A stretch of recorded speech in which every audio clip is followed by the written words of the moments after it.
হলে যারা অনাবাসিক আছে তারা প্রবেশ করতে পারে না।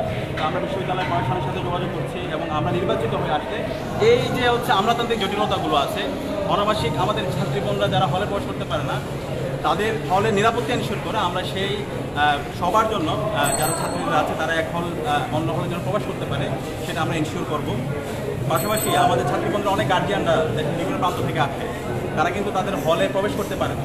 তো এই আমরা বিশ্ববিদ্যালয় প্রশাসনকে ইতিমধ্যে জানিয়েছি এবং সেটা আমরা বাস্তবায়ন করবো। আমরা যখন নির্বাচিত হয়ে আসবো ইনশাআল্লাহ, আমরা ছাত্রীবন্ধুদের হলে তাদের জন্য গার্ডিয়ান লাউঞ্জের মাধ্যমে তারা ওইখানে গার্ডিয়ানরা থাকতে পারবে, বসতে পারবে এবং তাদের যে হচ্ছে ছাত্রীদের সাথে তারা কথা বলতে পারবে। এবং এর পাশাপাশি আমাদের ছাত্রীবন্ধুদের ওইখানে আমাদের তাদের জন্য ইমার্জেন্সি যে মেডিকেল সার্ভিস এবং আমাদের যে মেডিকেল হসপিটাল আছে সেখানে যে পরিমাণ পর্যাপ্ত মেডিকেল ট্রিটমেন্ট তাদের জন্য ব্যবস্থা করা দরকার, সেই জায়গায় আমরা গ্যাপ দেখতে পেয়েছি। তো আমরা যদি নির্বাচিত হয়েছি ইনশাআল্লাহ আমাদের পুরো মেডিকেল সেন্টারে সেখানে আমাদের ছাত্রীবন্ধুদের ট্রিটমেন্ট এবং তাদের যা যা লাগে সেগুলো আমরা ব্যবস্থা করবো ইনশাআল্লাহ। এবং স্যানিটাইজেশনের বিষয়টা খুবই গুরুত্বপূর্ণ, সেটা আমাদের যেখানে যে হাইজিন দরকার সেই বিষয়গুলো কিন্তু আমাদের অনেক বেশি গ্যাপ, সেই জায়গায় আমরা সেগুলো এনশিওর করবো। এবং এর পাশাপাশি আমাদের অনাবাসিক যারা শিক্ষার্থী আছে আমরা তাদের সাথে দেখা করছি, বিভিন্ন বাস কমিটি যারা আছে আমাদের এখানে প্রায় 17টা বাস রুট আছে।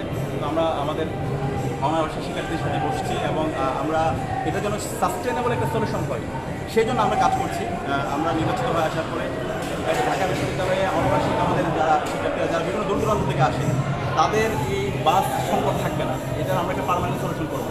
এবং এই ওভারঅল কীভাবে সলিউশন হতে পারে সেগুলো আমাদের ইশতেহারে আমরা পূর্ণাঙ্গভাবে আমরা তুলে ধরবো।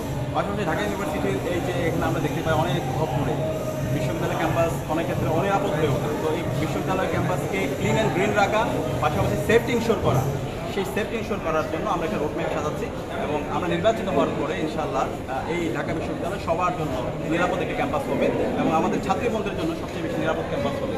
এবং সব মিলিয়ে আমাদের অ্যাক্টিভিটি, আমাদের তফসিল, আমাদের ইশতেহার সব কিছুই ইশতেহার আমরা পরিপূর্ণভাবে আমাদের রোডম্যাপ এবং সব কিছু আমরা ঘোষণা করব।